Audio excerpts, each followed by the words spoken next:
Hi everyone. Today is our fourth Industry Insights event, which is part of Birmingham City University's Photography Graduate Showcase, Unmute Photo.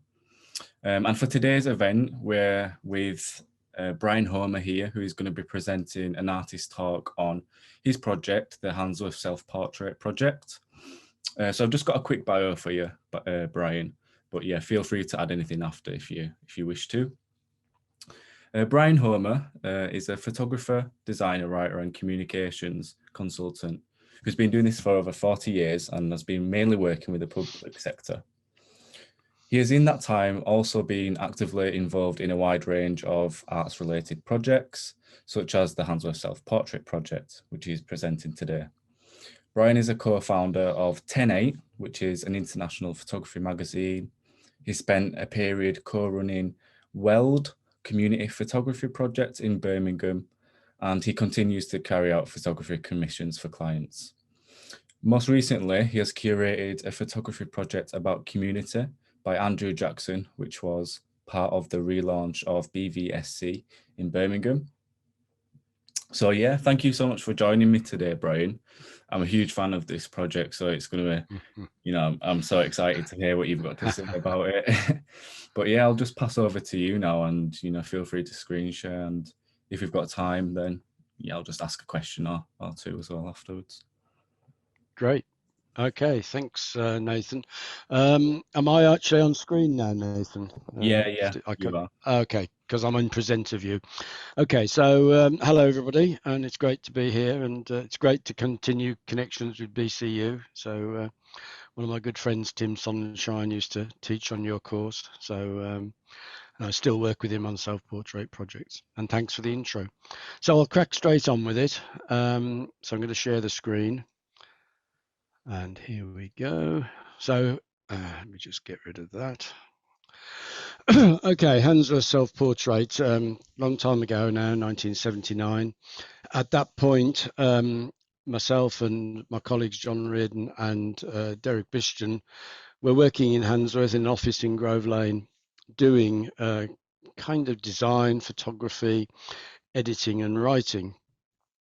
And hang on 2 ticks. Let's go. So we were kind of faced with a lot of these issues on a day-to-day basis. One of my first design jobs was based around immigration. Actually, it was doing the branding for Handsworth Law Centre.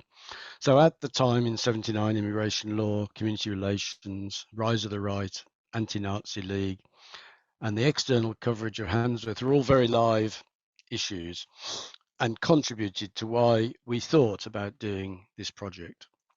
And as I say, at the time, we were doing these kinds of community-based and arts-based design and publishing projects, including the final reports for Birmingham Community Development Project. And that's a drawing by Steve Bell, who was working in our office and later went to work for The Guardian, as you know.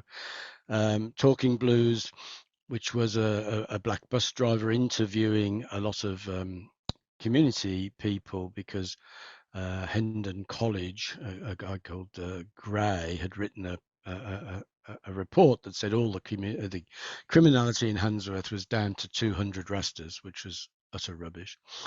And then we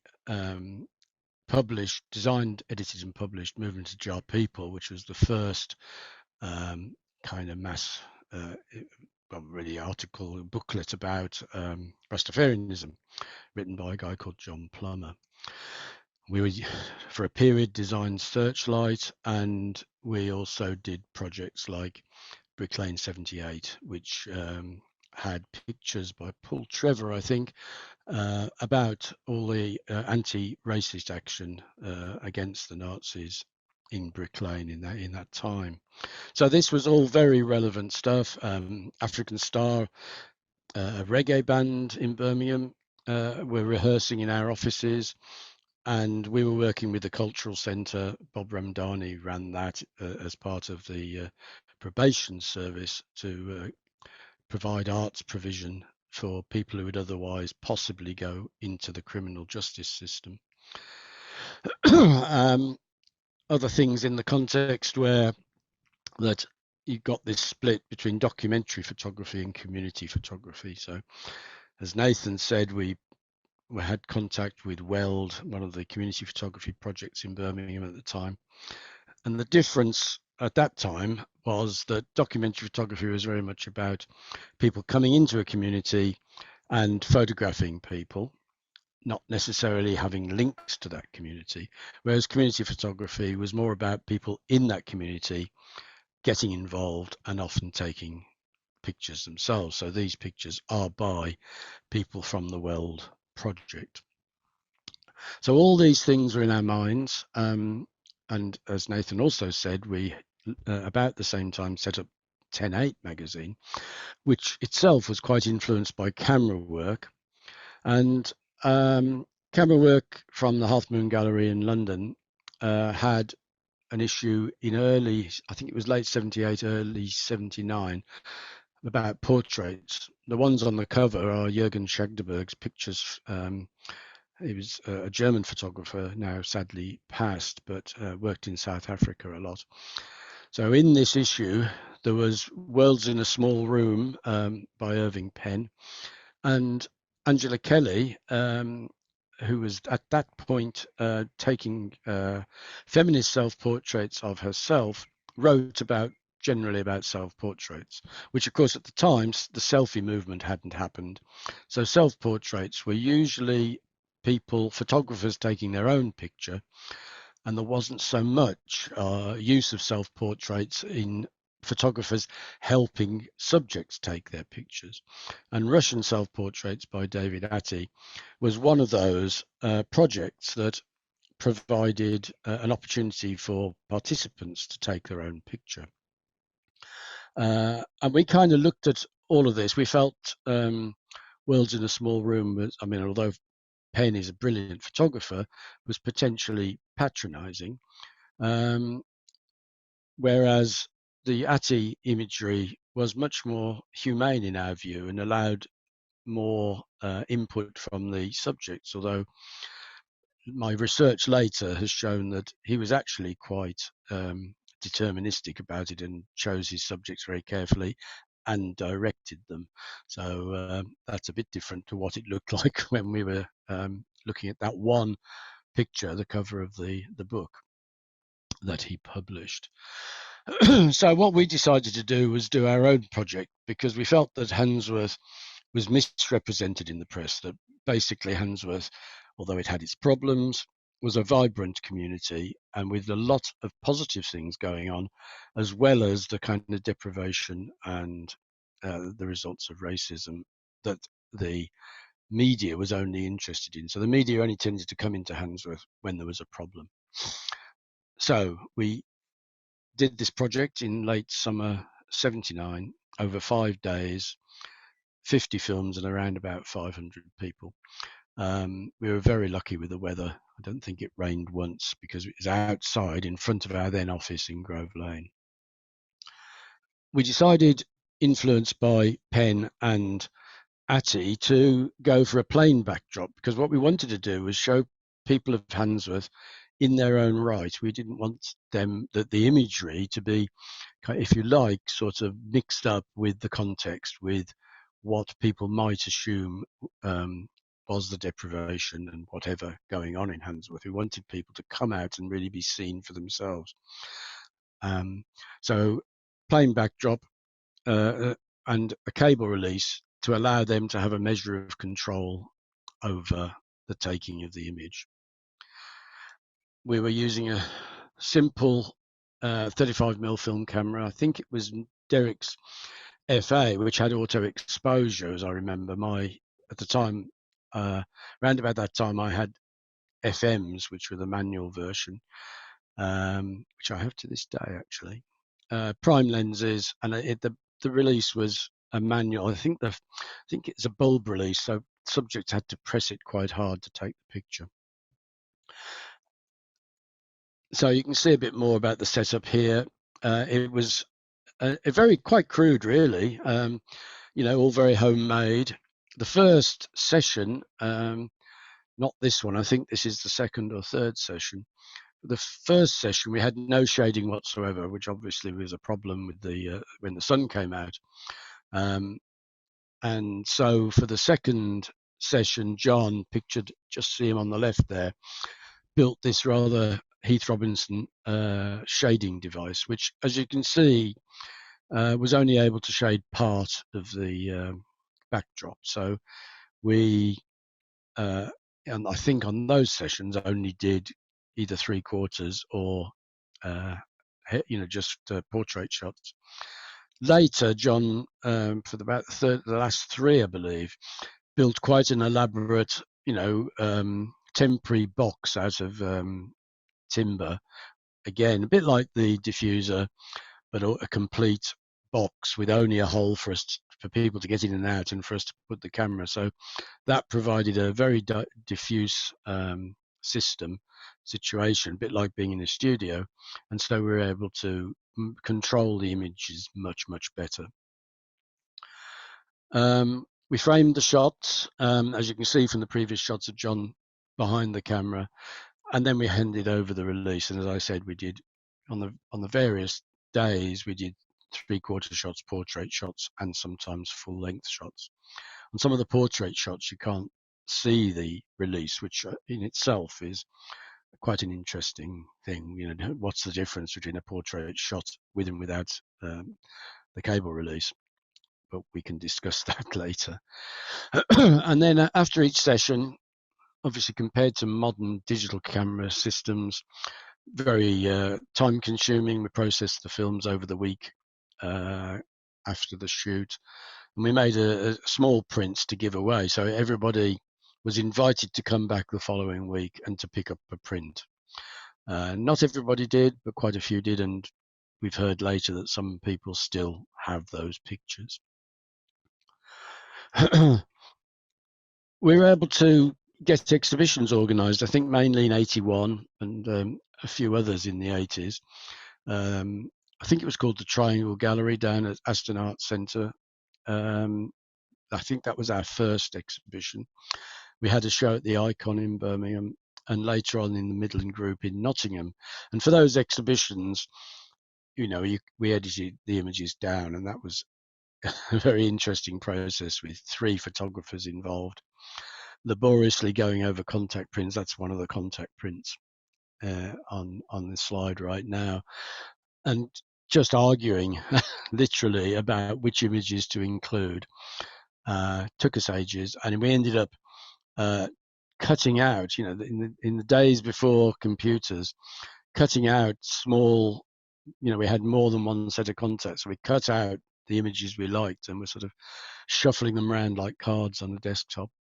So that got us down to 44, and this is the edited set that formed all of that exhibition.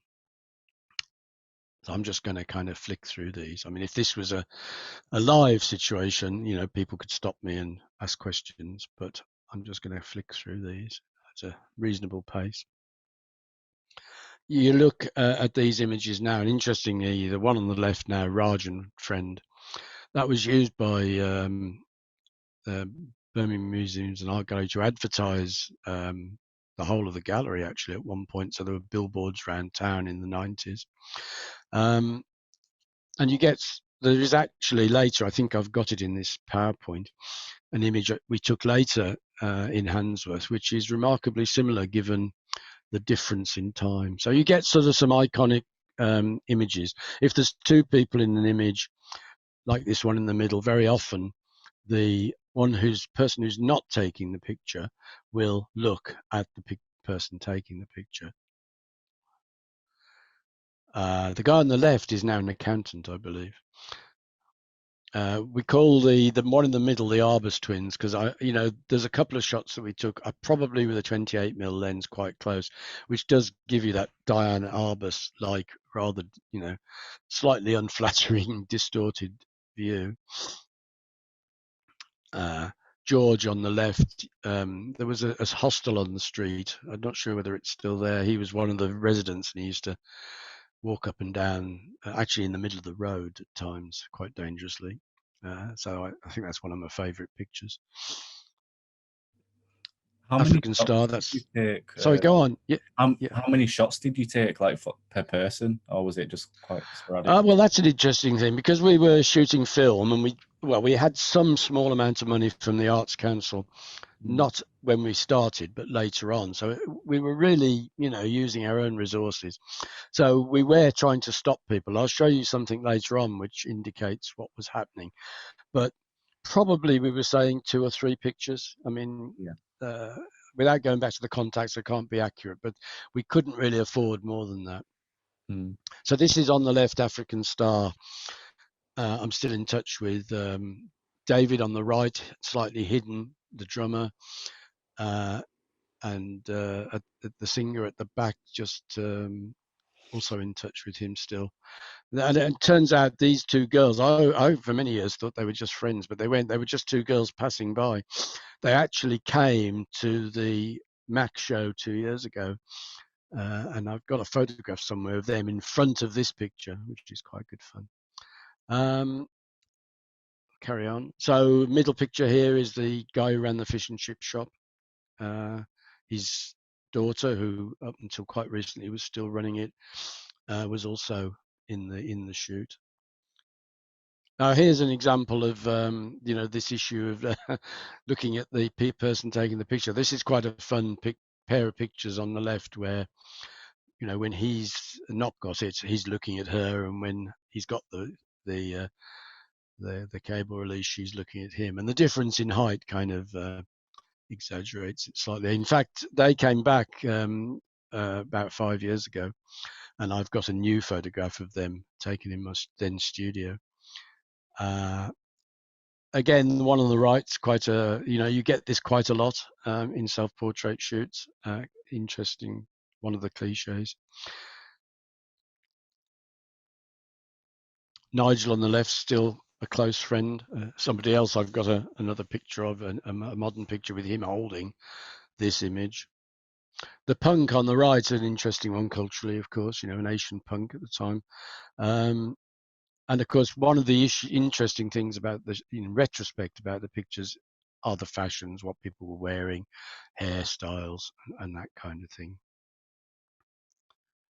The examples of some of the closer portraits, and as you can see, the 2 on the right don't have the cable release, but I think there is still something about these images that often distances them from pictures, if you like, taken by the photographer solely, because there is a connection between the person holding the cable release, in my view, and how the person is presenting themselves.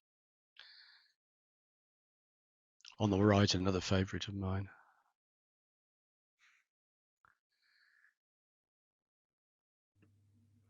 Did you find that a lot of people in the street were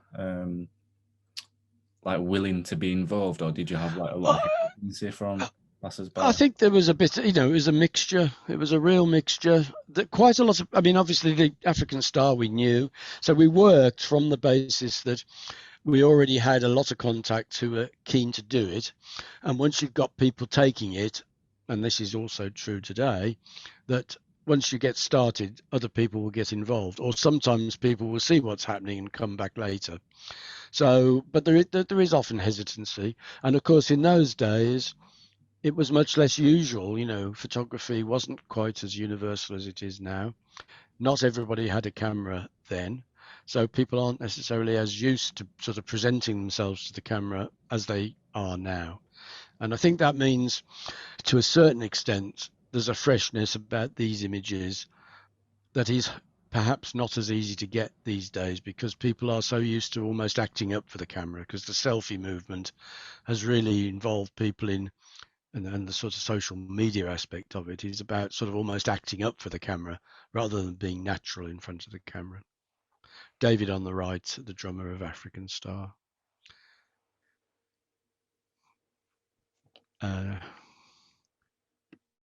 And another one of the slightly Arbus-like images on the left.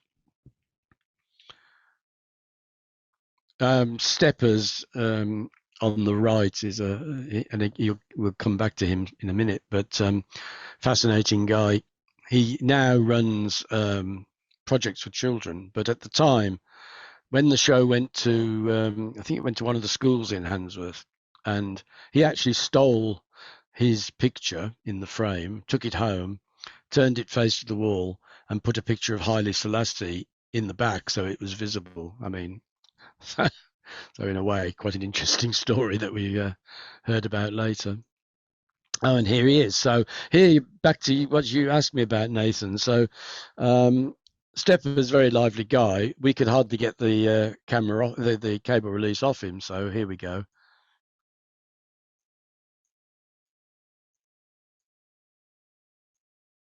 And then Derek's had enough now. He says, "We can't afford this. We're going to have to stop you." And then a less sort of expensive in film with these two sisters. So they did face the camera, face back, looking at each other. That was quite fun. And this was us then. Of course, we've changed a bit. And sadly, John's passed now a couple of years ago. But I'm still wearing the check shirts. And so what happened? So the project was exhibited, had some coverage in the media too. Although interestingly, I think in retrospect, there's more interest now than there was then. John and Derek went on to do a project called Homefront in Handsworth, which is more about some of the more documentary issues, riots and visits by Eldridge Cleaver and those kinds of things. John then left Birmingham and became a very successful photojournalist, including being a freelance and then working for The Observer as both a photographer and a picture editor. Derek co-founded an education and photography project called Handprint and later worked for the Telegraph, including developing the first UK's newspaper website. I carried on being a designer, writer and photographer and set up design. Well, it was a number of different agencies' names, but it was always me, plus others, and eventually had about 5 or 6 staff and ran it until 2015.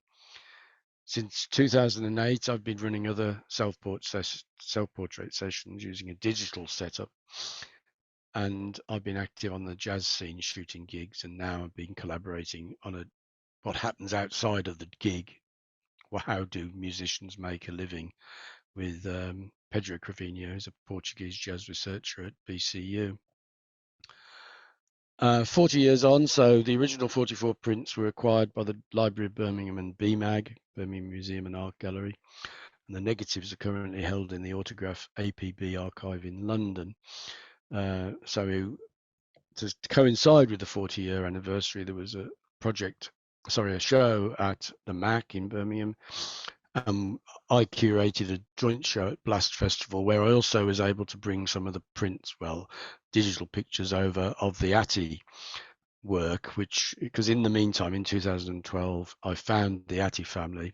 Atty himself had sadly died in 82, but I've met his son, 2 sons, and his widow, and researched the archive, which is still in the same house in Manhattan as when he ran his studio there. And the Mac show was very successful. A lot of people came from the original shoots. And Derek is now putting up a lot of the other images because there are some being scanned by APB. I think we got 100 really high quality scans, and then other scans have been done more roughly by Derek. And if you go to Handsworth Self Portrait on Instagram, Derek's been posting a lot of those images. Mac show, as I say, a lot of people came along. This guy, Gurdeep Gill, who actually lives in Handsworth, knew a lot of the people. He was working at the Mac as a kind of security guy, and I was able to video him talking about the people he knew back in the day. And this is Derek and me. This is the one big poster they put up in Handsworth to advertise the show. And Derek and I, as you can just about see, did a selfie of ourselves next to it. So I don't know whether you want to pause there, Nathan. Yeah, sure. I've got a bit about the new sessions, and I've got a little bit of a section about how relevant the self-portrait is now. It'd be good to maybe hear. Go on, sorry. Go on, you say. What were you going to say? It would be good to maybe see what you've got about how the self-portraiture is relevant now. Is that what you said? Okay. Yeah, yeah. Okay, I'll just flick through to that then. Okay, so and you break in if you want to, Nathan. So in my view, the context now, we're back in a way to some of the same issues. Immigration has become a toxic issue. Community relations, the rise of the right, absolutely. Even since I first wrote this, the basis of this PowerPoint a number of years ago, obviously we've had Brexit and the rise of, anti-migrant feeling, racism on the streets and online, anti-cuts protests, climate change protests now. So in many ways, the issues are still there. And, I think I'd argue that approaches that work with communities are still very relevant. There are there is the socially engaged photography network, and there are a lot of photographers working. Community photography has sadly disappeared on the whole. There's still a few examples, but there are photographers like Anthony Luvera. He wasn't influenced by us, but he uses self-portrait in his work very strongly, uh, and so that's still strong. In Handsworth, a few years ago, I helped residents to get involved in taking over this magazine, and that eventually ended up with them running a website, which is still live. Magazine has stopped now; it was funded by the city council. So there is still debates in areas like Handsworth, and I'm sure you've got feelings on this, Nathan, as you've been doing work in Handsworth, and as I say, the socially engaged photography network, and despite selfies being universal and perhaps being less serious, my view is that the concept can still be valuably used, by allowing people to be represented without the potential stereotyping of their background and context. And obviously, there are various methods of allowing, people working with people. So that's me. I don't know what you think, Nathan. Have you got any questions? Yeah, Do you want me definitely. to? Shall I stop sharing for a minute? Yeah, sure. Yeah. Thank you for that. It's really interesting to see the project because I actually, right now, I currently live at the top of Grove Lane. So, like, whenever I'm heading into Birmingham, I always go past the actual location of where you actually shot those images on Grove Lane. Because it's just like, is it just near the fish shop? It's like just like past the It's fish just shop. opposite the fish and chip shop, Opposite, number yeah. 81. Yeah, I've got. I didn't think to go there. I've got some modern pictures because uh, when the 40-year anniversary was on, some of John's relatives and his widow came to Handsworth, and we did a tour around. We went round.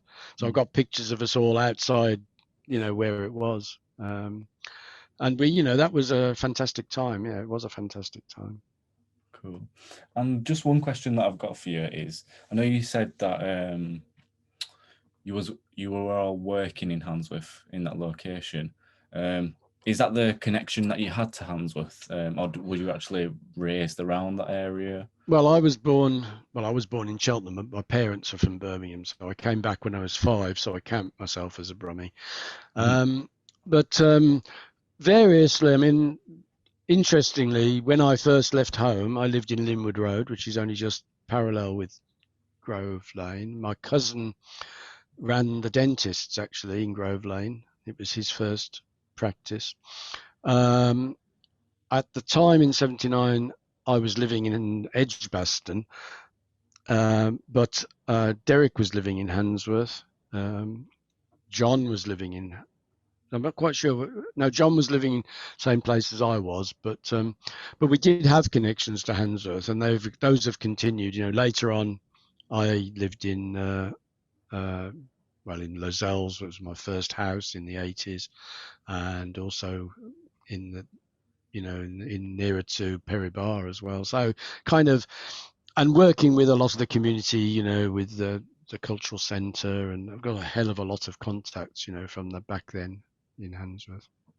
So it was somewhere that was, the one of the other connections was the Hall Road group, which came out of the Centre for Contemporary Cultural Studies.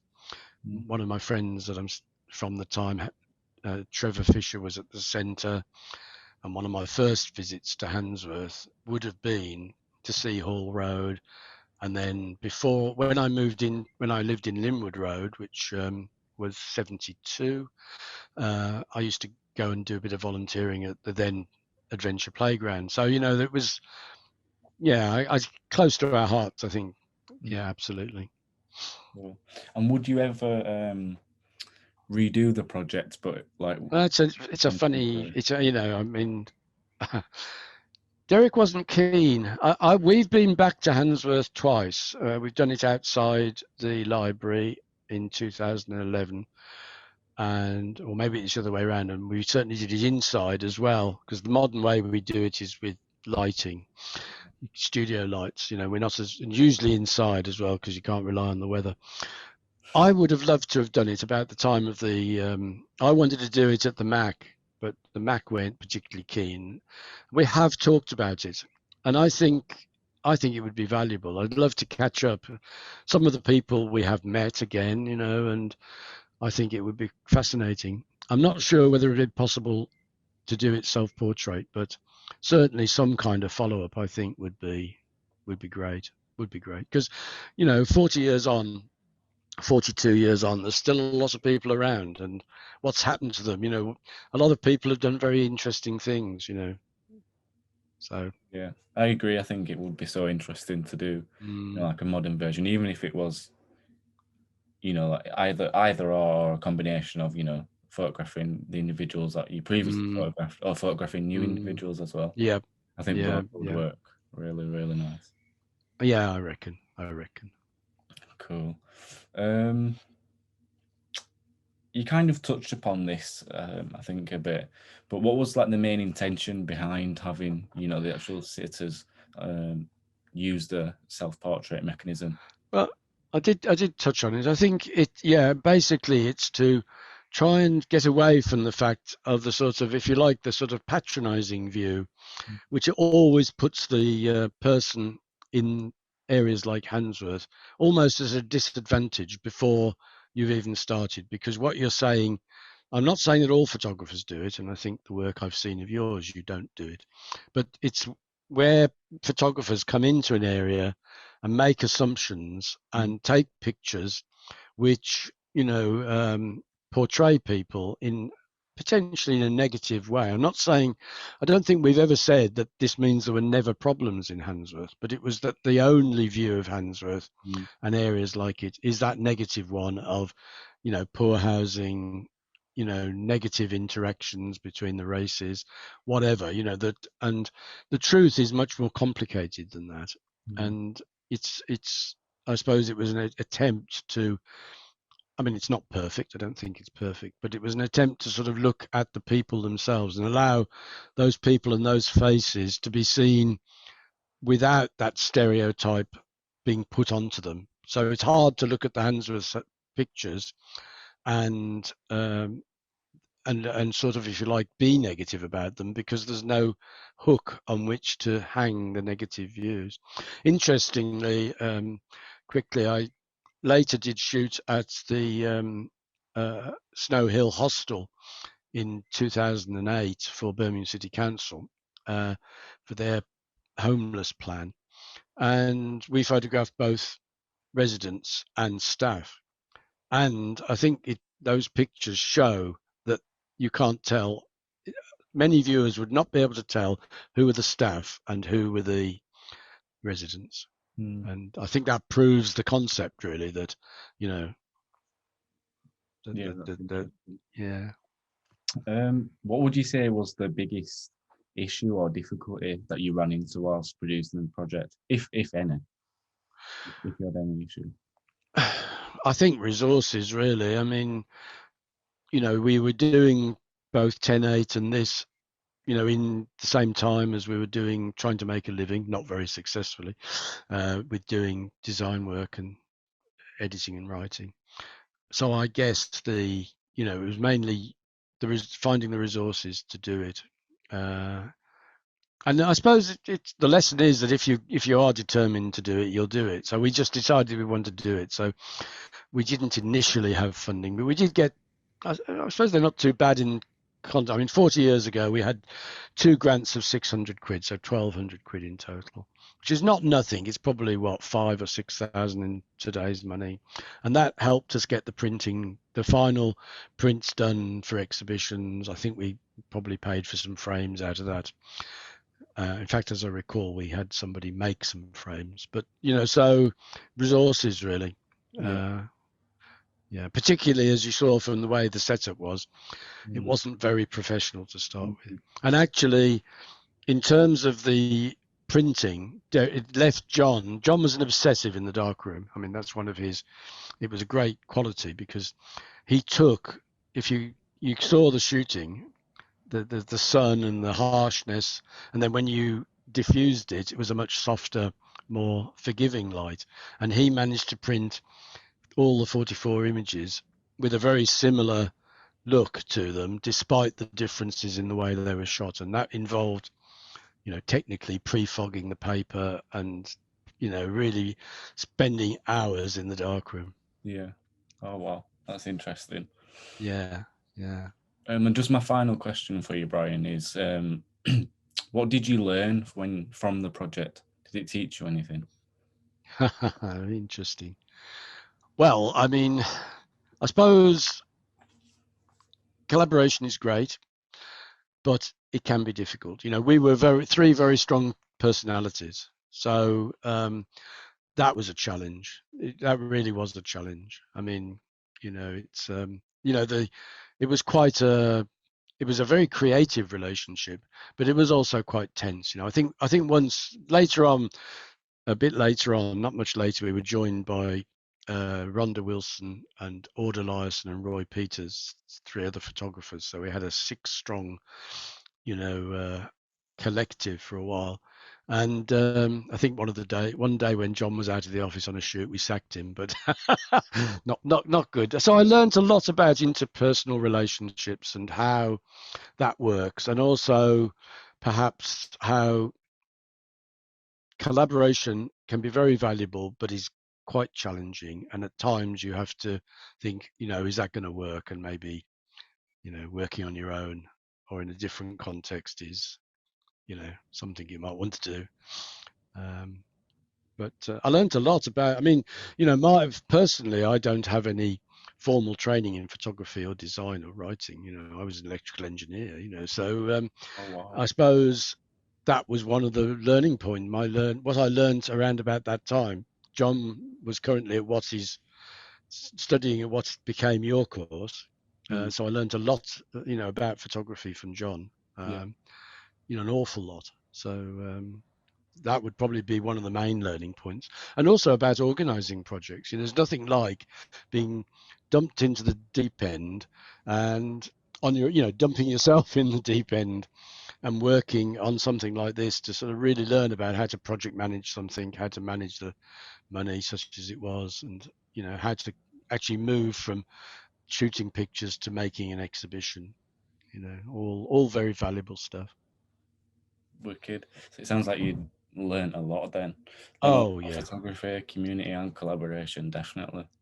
absolutely, and stuff that still you know informed work, but Mm. later work for sure. Definitely. Yeah. Cool. Well, thank you for joining me today. That was actually a really incredible presentation and really insightful as well on my behalf. Like, yeah, it was amazing to Yeah, see well, that. I hope other As I said, people are interested in it. yeah, Yeah. I'm sure there will be. But And yeah, as I any said, questions, drop me a line. I'm sure you'll share my contact or something, on the page. Happy to talk to people. definitely.